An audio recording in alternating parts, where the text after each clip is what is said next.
Hi everyone, the Simple Dad here. In this video, I'll show you how to add reminders to your Samsung Reminder app.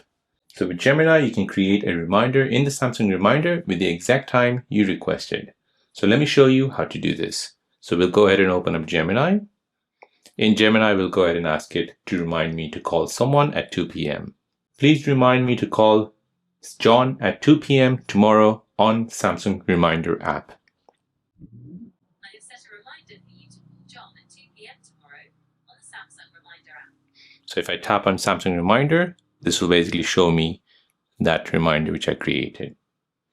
So you get timely notification so you don't forget important calls, errands, or deadlines. So it's making sure nothing slips through the cracks. So there you go, guys. That is how to add reminders to your Samsung Reminder app on your Samsung S25 Ultra.